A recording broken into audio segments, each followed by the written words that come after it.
this country is at war with Germany. We shall go on to the end. I remember the sheets of flame which came up and almost blinded us from our guns.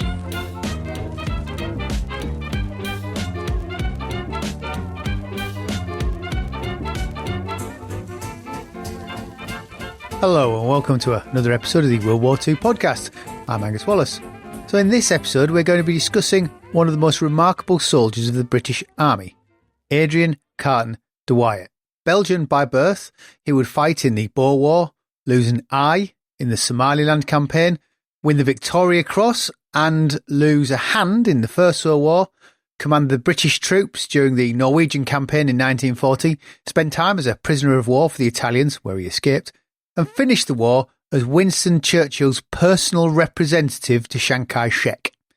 The Oxford Dictionary of National Biography describes him thus: with his black eyepatch and empty sleeve, Carton de Wiart looked more like an elegant pirate and became a figure of legend.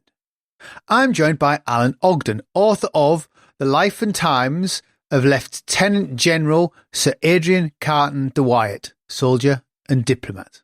But before we get started, I'd just like to take a moment to thank those of you who support the podcast. Those small contributions each month do help me put the time aside to produce the show. Now, if you've not already done so, head over to patreon.com/WW2podcast.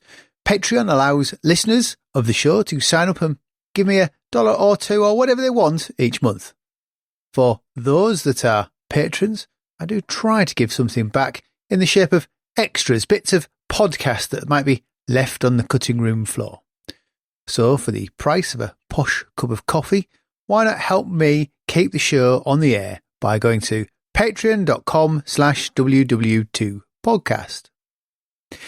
Alan, thanks for joining me. So Carton de Wiart, he is the most remarkable man and also can claim to be one of the most wounded officers in the British Army, having been wounded a grand total of 11 times, twice in the Boer War, once in Somaliland and 8 times on the Western Front. But he wasn't British. What are his origins? Well, was Belgium. The Carton de Wiart family were an old Belgian family. They're first recorded in the early 18th century, and they lived in a part of Belgium which is now in northern France, Ogden. And his father, Leon, was a young lawyer in Brussels.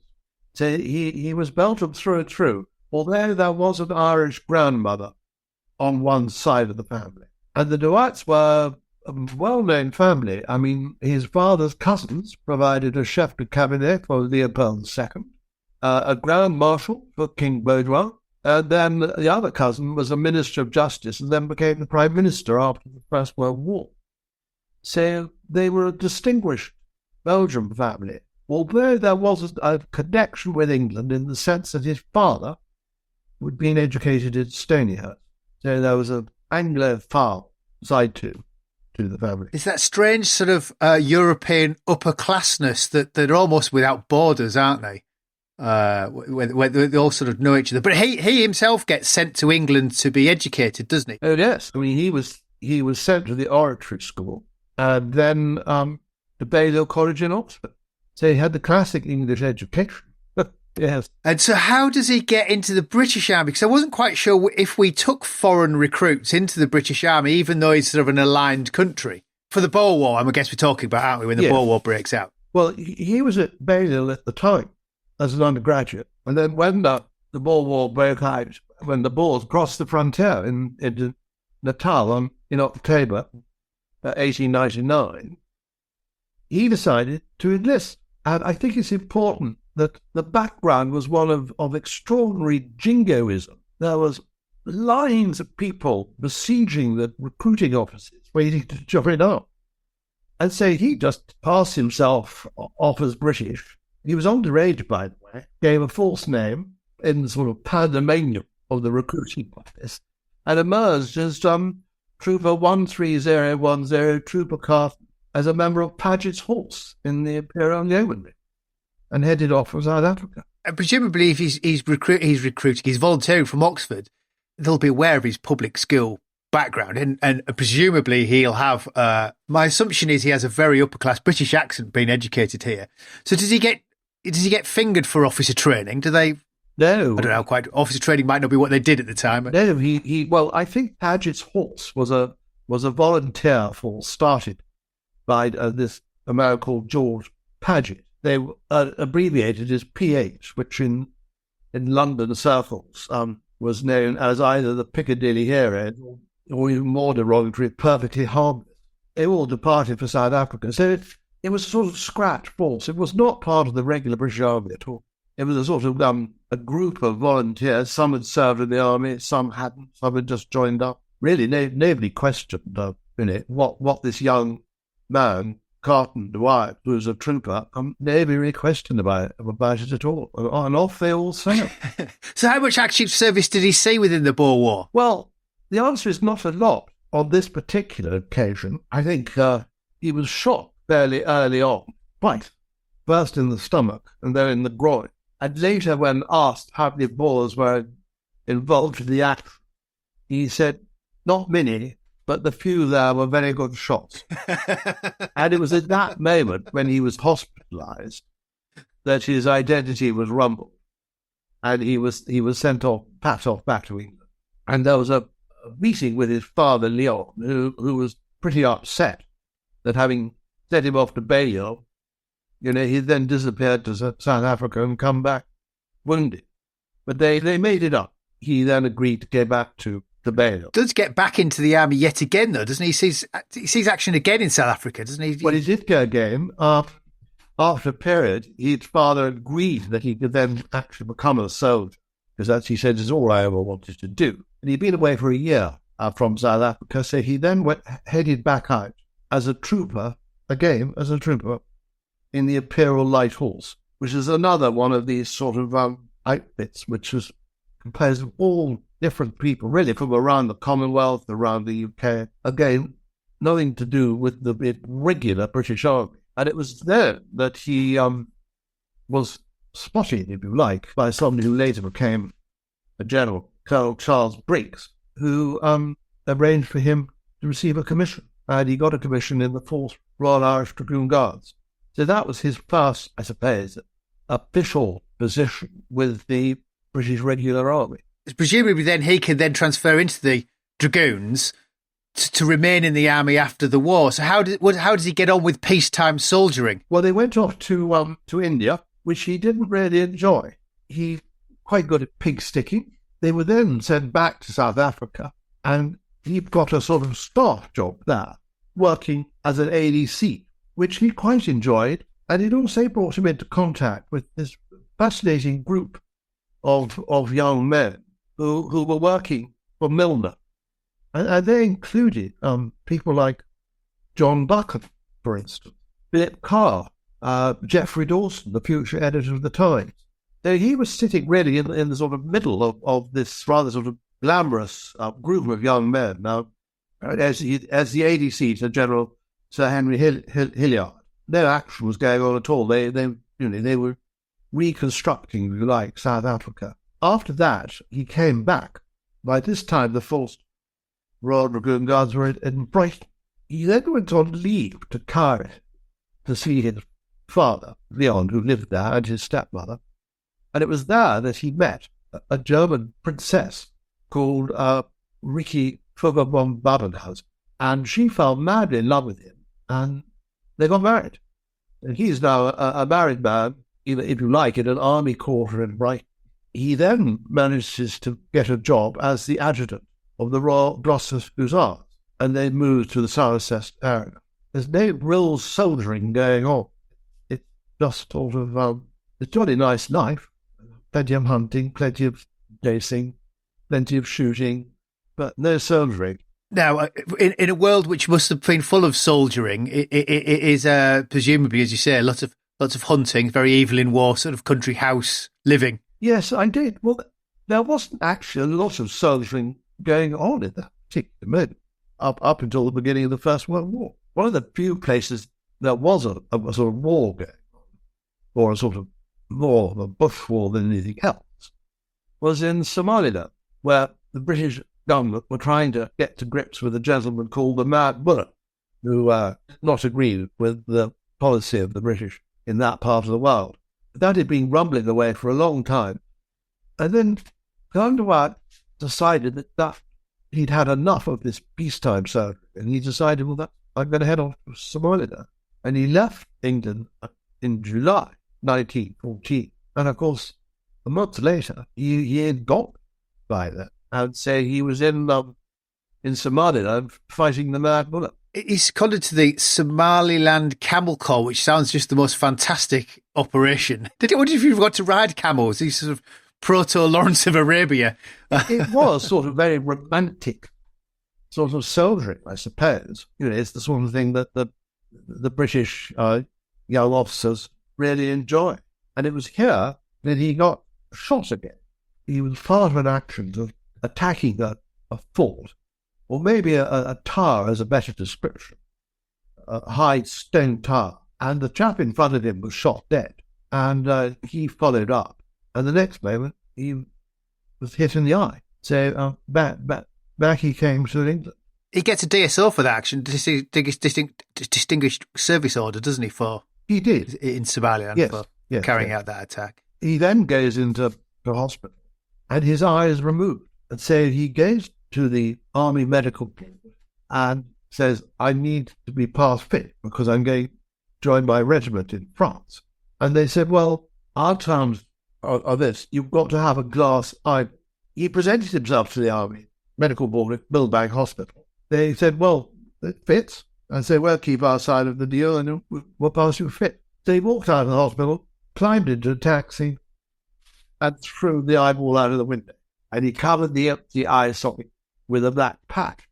He was to live with the rest of his life. And it gave him the slightly piratical look, which I think he enjoyed. He was now ready to take on the Kaiser's army. It did, but he's not in France long before he gets his next major injury. I mean, he's quite remarkable how he often gets hit. He got wounded very soon afterwards. I mean, he rejoined his regiment in February 1915, and they were in the area of Ypres.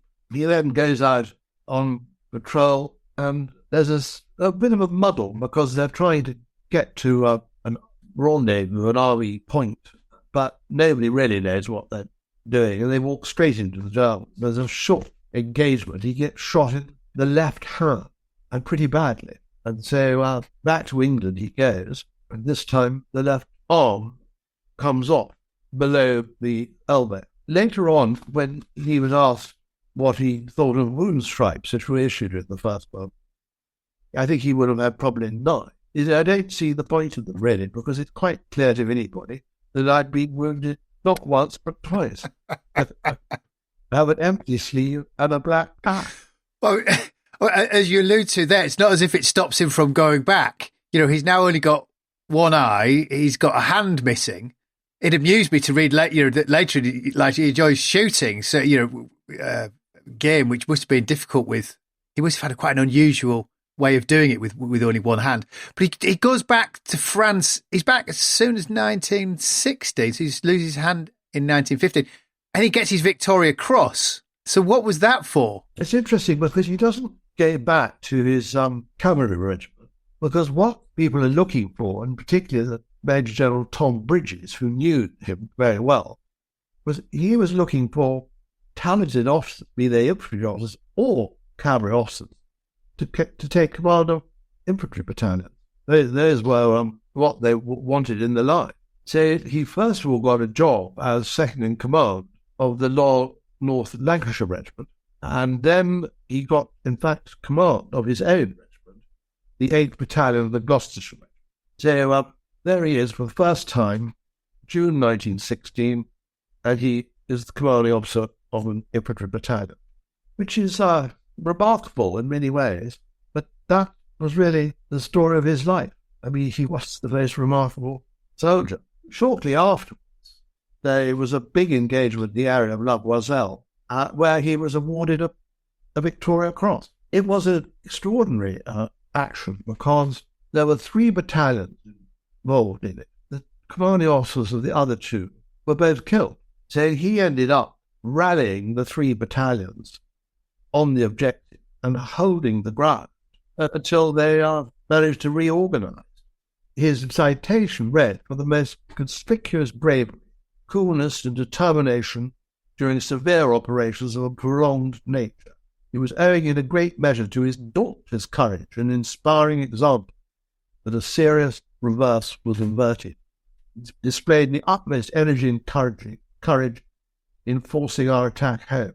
After 3 other battalion commanders had all become casualties, he controlled their commands and ensured that the ground won was maintained at all costs. I mean, there is one image of literally throwing grenades over a wall with the Germans on the other side of the wall. That was his way of conducting the battle. I think it's a little bit of a strange story because one writer said he was pulling the pins out with his teeth. But you can't do that because the pin on a grenade has been split at the end to stop it coming out. And first of all, you've got to pinch the bring it out. You can't do that with your teeth. And since he only had one arm anyway, I can well see his Batman doing all the preparations for grenades and handing them up to him one after another, and he emptied the tray with his right arm. Here you are, sir. Another one, sir.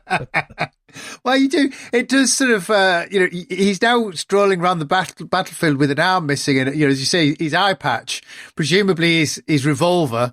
He must have cut quite an impressive sight to 3 battalions with all their officers dead, and he's rallying them. These people must. What the hell have we got here? Well, I mean, contemporary accounts just talk of him walking completely coolly through shell fire, not with a revolver out necessarily, with his stick, completely cool. And of course, when something like that appears on it just has an immediate effect on the morale of the soldiers, particularly the other officers, and then that will cascade down to their men. I think I'm right to say he's at is it Somme, is it Passchendaele, is it Cambrai, is it Arras? He takes part in all these major actions and gets shot in quite a few of them, as you alluded to, his 9 wound stripes.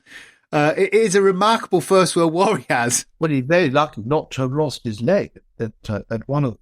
He came out of the war, as Peter Fleming later described, as a Grande Blessé. But he ended up as a divisional commander, which is quite a feather in his cap.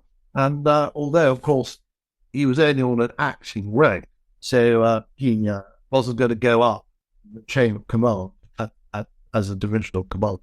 He would have to go back. I think he was actually only an acting colonel at the time. I mean, sorry, a substantive colonel, if that. For such a fighting soldier, post-war, he's sent on the British Poland military mission.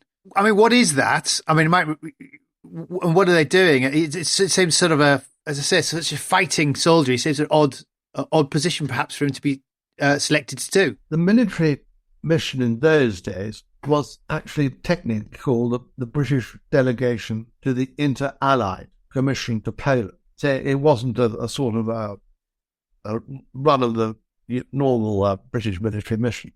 And it was there to represent the British, if you like, and there were Italians there were French there were Americans. And this was to make sure that the situation in Eastern Europe, particularly in Poland, was reported accurately back to Paris, where the Versailles Treaty was in the progress of being concluded. The original establishment for de Wiart was there was an acting brigadier general. He had one general staff officer, grade 2, an attached officer, 1 clerk, and 2 men. That was it. I think it's important at this stage that, because it does colour what happens in the future, that there was this English veneer to him after his career education at the Oratory and Belgium and being an officer in the British Cavalry Regiment. But he was also a continental. He had the exquisite manners that somehow the British didn't have. And he was always, people talk about, there was always a sort of feminine streak to him because he had considerable emotional intelligence. And this, again, I think, was from his whole family background. He could understand how Europeans ticked much better than a run-of-the-mill British officer. This gave him a great advantage in working with the French and the Italians, but even more so with the Poles.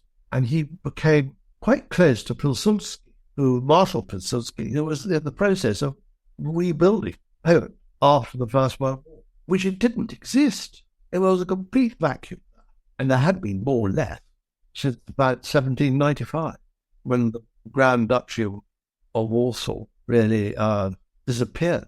And then the Duchy of Warsaw agreed that the Congress of Vienna was all very well, but the very fact that the Tsar was the Grand Duke effectively meant it was part of Russia. What are they actually doing in Poland? Are they just literally gathering information and feeding it back to Britain and the ongoing...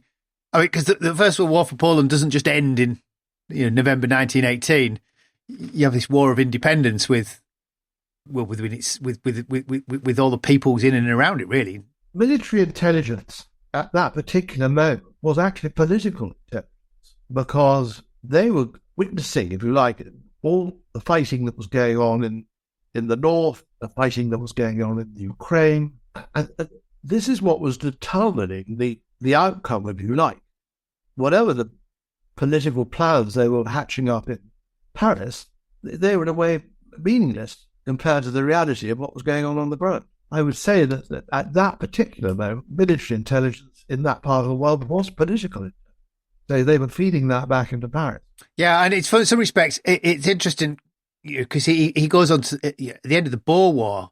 You could almost loop this back to his experience at the end of the Boer War as part of the Reconstruction. It's all, again, that's it's more of a diplomatic role as a soldier than necessarily a soldiering role. There's two threads to his soldiering career. I guess goes back all the way to the Boer War. So when the mission's wound down, he decides to leave the army, which is, considering how much of a man of action he appears to be, strikes me as a surprising thing for him to do. So what does a daring-do soldier fill his time with before the next war? The Inter-Allied mission was run down in sort of March, April 1919, because it completed its job reporting back to Paris. But then there was another. It was sort of resurrected as a British military mission this time. It was really to keep the military in this country informed as to what was going on in Poland, which was still in a state of complete flux. And actually that's where he really got into his stride, because by this time he had established excellent relationships with the Poles. And so his reports, I think, were extremely valuable in shaping policy in London. Although, of course, a lot of them were ignored, because Lloyd George had a very different view about the Poles. But then I think, again, it's important that this whole area of Poland after the First World War was under really control of the French. They had 1,500 seconded soldiers with the Polish army, which is a considerable amount. The British had something like 10. So there was very little political will to get involved in Poland back in London. And of course, Churchill would be conducting this campaign against the Red Army, which had ended up as a disaster. And all the other various expeditions up in the Baltic states, they'd also come back. But de Wiart and his small team hung on in there. And they were the ones who witnessed this extraordinary campaign by Pilsudski after the Russians attacked in major force, as he drove them out. And of course, the extraordinary thing is, the line that they were all chatting about in London, the so-called Red Line, which was where border was meant to be. By the time Pilsudski had finished, Poland bordered on Russia, and it included all of today's Belarus. This extraordinary story of this country that had just come from nowhere, and in 4 years had established itself over a vast territory in the east. And de Wiart had been very close to the whole of this, what he described as the birth of a nation. So why did he leave the army at the end of this period when the missions wound down? Well, the answer is that he was hoping to get a brigade in England, but there wasn't one. And he was offered a cavalry brigade in India, but he didn't like it. He just said, okay, that's enough. And I think he was allowed to retire as a temporary Major General. He was only a substantive colonel, actually. but he transferred to the regular Army Reserve officers as an honorary Major General. And that was the end of his career with the British Army. Which is quite remarkable for someone Victoria Cross, Distinguished First World War, and then he sort of slips into... It's interesting because you point out that we know almost nothing about him for the next 16 years. He just sort of slips from view, living in Poland. I called it in my biography of him the missing years. And he does go into almost self-exile into the eastern borderlands of Poland.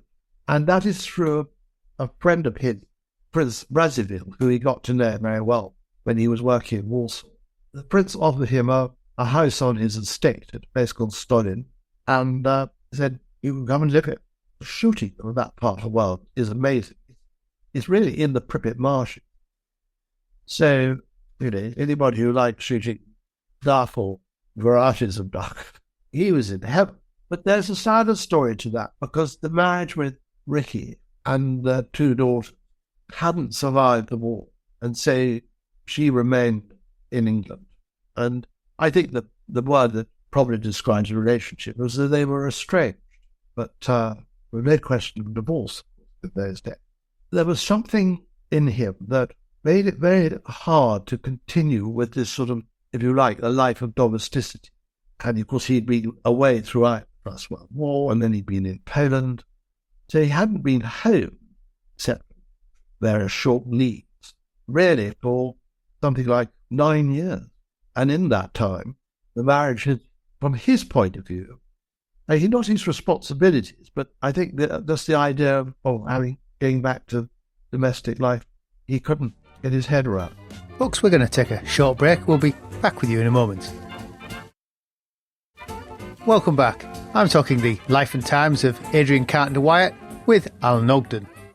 I don't know how long you remain on the military reserve list of officers, but I can't imagine that he would still be on it surely by when war's looming in 1939. So how does he get recalled to active service for the British government? He kept in touch because every winter he would come back from Poland and rent a flat at St. James, and then he would socialise with his old army chums. And so from that point of view, he'd kept his hand. He then, at the beginning, just in early 1939, he'd written to Lord Galt, who was the Chief of the Imperial General Staff at the time, and said, I'm keen to do my bit. Are there any jobs going? And Galt said, no, there isn't. He took that rather badly. But then General Ironside appeared in Poland as part of a senior visit, and they had dinner together in Warsaw. And soon afterwards, the Director of Military Intelligence, Behrman Nesbitt, said to Wiart, would you like to take on the British military mission to the Pole? And he knew Behrman Nesbitt because he had bumped into him in Poland when he was there after the war, and also he had come out to stay with him in Stolin. So they were good friends, and he was the Director of Military Intelligence. So that's really, I suppose you would say, that he got back in on the old boy network. But then what better man to lead the British military mission, who knew the entire Polish General Staff, he knew the politicians. I mean, it was a slam dunk casting, I suppose.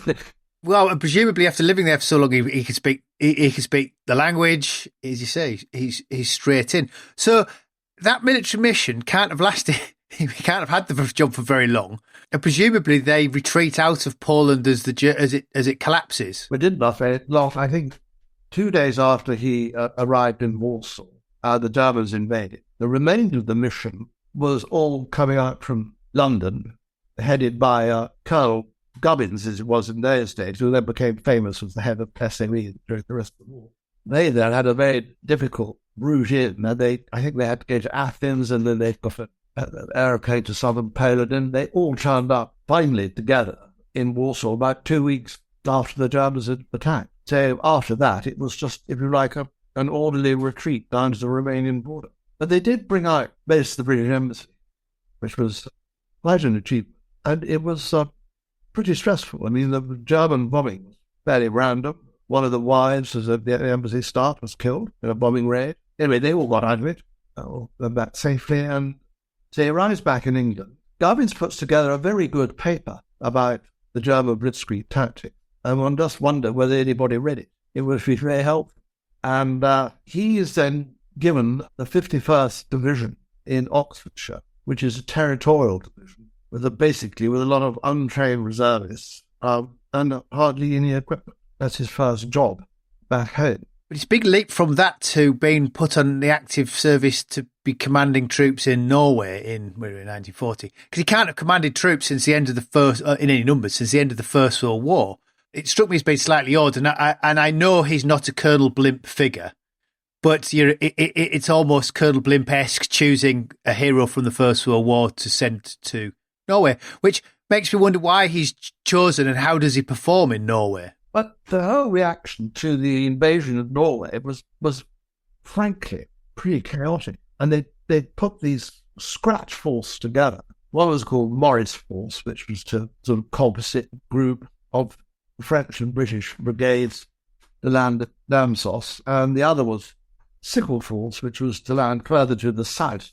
And the idea was they would then both join up and take control of the Trondheim area, including the town and the airfield and the fields around Trondheim. And they were desperately looking for some people to head it up. I mean, who was available? I think we were very much on the back foot then. I mean, we had the BEF sitting in France. Then the Norwegian Campaign happened, and quite a lot of the army was in North Africa fighting the Italians. So there wasn't a great pool of us. And so Arnside, who liked de Wiart, I think appointed him. And so off he went. His performance, I think, was remarkable because the whole premise of the expedition, if you like, was for the Navy to move in to the fields around Trondheim and take control of the sea lanes there. Well, they didn't. So you had two infantry formations landed and then started to try and join up, but without any air cover and without any naval fire support. It was never going to work. It was as simple as that. And I think de Wiart, because of his experience and his level-headedness, he certainly wasn't a romantic. Just kept the whole thing on the road, say, for as long as he possibly could, and then organised I think, an impressive withdrawal, and managed to get virtually everybody off at Namsos, safely back to England. Obviously, considering it's a failure, he actually doesn't come out of it too badly. As you say, I think it's a bit of a poison chalice when he took the job. He wasn't really worried about his reputation. I think that's one of the attractive sides of him. I mean, he never, ever tried to pin it on anybody else. He just got on with it. He did brief Admiral Keyes about it, but I think he only pointed out, really, that if you launch a landing from the sea, you have to be incredibly well organised. You've got to take into account that you're going to need anti-aircraft defences, you're going to need supply. And of course, what happened was, and there's a slight irony here, was that the person who really ran the campaign was Churchill as First Lord of the Admiralty. And it was Churchill's decision to suddenly switch some of the forces heading towards Namsos up to Norway. That completely got in the way of all the supply ships coming behind. And so they started sailing off in different directions, and the supply ships turned up in the wrong ports with the wrong gear. And even Churchill gets away with it in many respects. He admits to the problems, and then Chamberlain gets the blame. Well, he does. He was honest about it. Yeah, right. He did, and then of course after that he became Prime Minister. His next de Wiart's next posting is the military mission to Yugoslavia. Now this doesn't quite go according to plan, does it? Well, it just doesn't get there.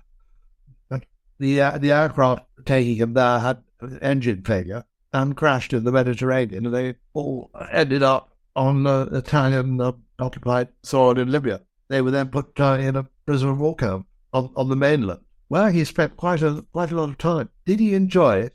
I don't think any of them particularly enjoyed it. They were curious. They were all very senior officers being captured one way or another. It's a remarkable selection of officers he's imprisoned with Gambier Perry and Richard O'Connor, and who's the other one? Absolutely. He got on very well with Dick O'Connor.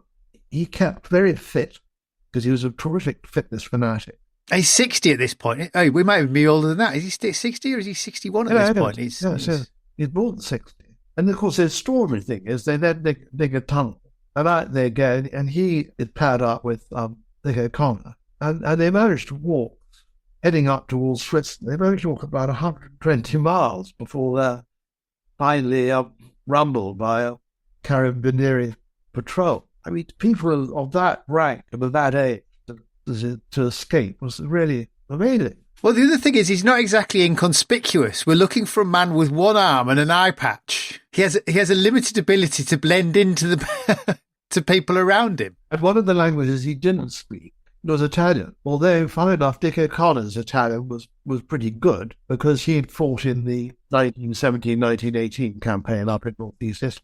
But the interesting thing was they were dispatched back to a prisoner of war camp and given a 1 month solitary confinement, which I shouldn't think worried him at all. But then what happened was that this is a time when the peace feelers was being established with the Italians, and he was asked by the Italians whether he would come down and accompany one of their senior generals who go to Lisbon, because they hadn't heard from the Italian team that had been sent there earlier. So there was a bit of a panic going on. So he did.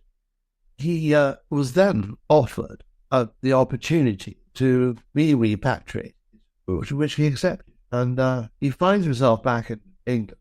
And this is where it's quite interesting, because Churchill was a tremendous fan of Carton de Wiart. Did they have a relationship that went all the way back to the Boer War? I wasn't quite sure where their lives intersected. They did. I don't think it went back to the Boer War. I think it certainly went back to Versailles in Poland and Norway, of course. But more than that, Carton de Wiart is probably one of the most famous men in the British Army. You know, in the tremendous amount of PR in the newspapers about him in the First World. Everybody had heard the name. And he, of course, when he had been in Paris, he had been painted by William Orpen. And then, interestingly enough, when he got back from Norway, he was painted by Lady Londonderry, and her picture then appeared in the summer exhibition at the Royal Academy in 1940. And it was the most viewed portrait in the whole exhibition. That everybody knew him. That Churchill held him in great esteem. I mean, Churchill was actually quite a romantic as we know, and so this sort of elegant heart, Churchill thought, well. And so that's when he asked him to be his pastoral representative to Chiang Kai-Shek. You know, I wondered if that was playing to Chiang's vanity. You send a very famous British soldier, Victoria Cross winner, seen active service in both World Wars. Carton de Wiart said in his own autobiography, China had never figured in my book of records. I imagined it a long way off, full of whimsical little people with quaint customs who carved lovely little jade ornaments and worshipped their grandmothers. I mean, that was a classic example of sort of self-deprecation that he was paying for. And of course, he gets to China, and the first thing he has to come to terms with is that the British have hardly got a voice, and it's the Americans who are basically in charge of everything, including Vinegar Joe Stonewall. Yes, who doesn't seem to get on with anybody. No, he didn't, let alone his own fellow officers in the American army. Did he make a big difference to Sino-British relations? Again, did he manage to woo Chiang Kai-Shek? I think he was always quite a ladies' man, in the sense that women found him very attractive. And certainly as a young man, he'd be marked. Look, you've got to look at the story of how dear Ricky Trogabon Babelhausen, aged 19, got one look at him. Fell madly in love with him. As I referred earlier, you know, he had these beautiful manners, charm. And so certainly Madame Chiang Kai-Shek warmed him. And it's about establishing these personal relationships that you really manage to build trust. Well enough, Chiang Kai-Shek didn't speak English, but she did. But he managed to build up trust with the top Chinese leadership and also with the British ambassador, because there's no good cross purposes.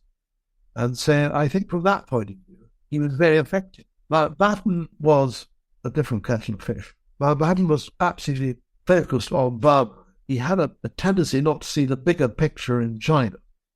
And when the Japanese attack came in 1944 and required the release of some American divisions in Burma to go up and bolster the KMT forces, Mountbatten sort of put his foot down and tried to block it. And that's when Carton de Wiart, I think, was particularly effective. And he was able to get a message to Churchill saying, look, this is the situation, and these forces don't come up, then there will be nothing left here at all. I think providentially the Japanese had run out of steam and extended their lines of communication. It was a sort of a pretty crucial position he occupied, where he was able to influence these decisions. As you say, I got the feeling he also found it a bit. It was the one posting of everything he had. He seemed to find disheartening, I don't know if disheartening is possibly the way to describe it. But he struggled to figure out what difference he could make, because there was not necessarily the local backing. He suggests Wavell, doesn't he? He might be better in being replaced, which struck me slightly out of character. I mean, he was there really a long time, and there were moments when I think he felt pretty lonely. Yes, you're quite right. There was a moment when he just said, I really don't know what I'm doing. But I think that was a blip, really, because I think he dropped his guard there almost for the first time.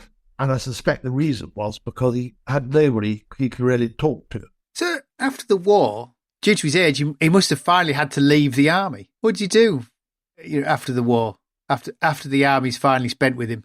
Well, he arrived back with a broken back, because he'd been staying in, I think it was Bangkok, with the military attaché, and managed to fall down the steps. And so he was finally discharged from hospital and the army in June 1947. It was there that he managed to, I suppose, find love again with a lady called Jane Sutherland, who was a divorcee, who, funnily enough, had been married to somebody that Carton de Wiart knew, and who would come to stay with him in Poland in the interwar years. But I don't think he'd ever met her. She took him under her wing and sort of nursed him back to strength after this broken back. Also encouraged him to write his autobiography, which was a terrific success. And after Ricky died, finally in Vienna in 1949, they were able to get married, and they decided to move to Ireland. And that's where they set up their home. It was in part of Ireland in Cork, which one area had an uncanny resemblance to the ones of the Pripyat March. You mentioned his autobiography. He doesn't write about his Victoria Cross in his autobiography, does he? No. It's just bizarre. Well, he didn't mention he was married and had 2 children either. I thought it was just a remarkable thing to miss out, considering, in many people's eyes, it might be one of the greatest achievements of their life to win the Victoria Cross, but, to not mention it. Well, the publishers managed to turn that into a plus. Some of the copy on the cover jacket, it says, this amazing man is too modest to tend to keep on the Victoria Cross. It was a full life and a unique life, really. I mean, they've been one-eyed British generals with one arm before, but I don't think there's ever been a Belgium who was a British general with one arm. And also, I think when I concluded the biography, I realised that I wasn't just writing about a soldier, but I was writing about a fairly accomplished diplomat who had this ability to strike up a personal relationship and really gain the trust of foreign leaders. That's extraordinary. I mean, Pilsudski was the marshal and the head of the Polish state. Chiang Kai-Shek was the Generalissimo, was the top man in China. And these were the people who felt able to confide in him. I think actually the oddity is he's known for being shot, and actually his success is as a military diplomat. But oddly, because of his personal courage, he manages to get himself shot so often that overshadows his success with diplomacy. Peter Fleming, who he got to know very well in Norway because he was one of his staff officers. He only had 2 staff officers, Alfred Morris, of course, Peter and Martin Lindsay. And then, of course, Peter went to India to start D Division, which was the deception operations against the Japanese. So they had a lot to do with each other. And I'd just like, if I could read from the obituary that Peter Fleming wrote. It was to the age of chivalry that Adrian de Wiart properly belonged. He saw life as a list in which honour, when nothing much was happening, and duty when his country was in peril, engaged him automatically as a contestant. It was once said of him that in the world of action, he occupied the same sort of niche that Sir Max Beerbohm occupied in the world of letters. And this was true, for he was, in all things, a stylist. De Wiart's appearance was distinguished, and thanks partly to a black eye patch and one empty sleeve, faintly piratical. He could be fierce, and was intolerant of fools, but his mind had an almost feminine perceptiveness, and he was unfailingly considerate to others. He accepted, with an air of quizzical insouciance, every challenge that life offered. He might not have agreed, for he disliked empty or pretentious language, that danger has bright eyes, but he found them irresistible. Wonderful piece of writing. It is a wonderful piece of writing. And the other thing that amused me about him, he considered himself to be born lucky, which in some respects, well, yes, and in other respects, he got shot a hell of a lot for someone who was born lucky. Unlucky, quite right. Because it is a remarkable life of a time that's sort of passed, hasn't it? Well, it was almost a sort of 18th century life. I mean, I feel he would have been at home in Marlborough's army. And there, if you'd take Marlborough, there was the soldier diplomat. Those in the days when the Foreign Office didn't exist, and who was sent to the Vienna to deal with the Habsburgs, but Marlborough. Well, before we move on to Marlborough, we should perhaps leave it there. Thank you, Alan. I've been waiting for a good biography on de Wiart for years, and as I said before we started, I was thrilled when I noticed yours had been released. It really is excellent. Loyal listener, if you want to read about the career of one of the most amazing men in the British Army, Alan's book is The Life and Times of Lieutenant General Sir Adrian Carton de Wiart, Soldier and Diplomat. Don't forget, if you have enjoyed the podcast and would like to help support the show, you can find me on Patreon, patreon.com/WW2podcast. So in the next episode, we'll be either in Tokyo, looking at the diplomatic machinations leading up to the war, or in the deserts of North Africa, talking about armoured warfare. See. So until then, I'm Angus Wallace, and thanks for listening.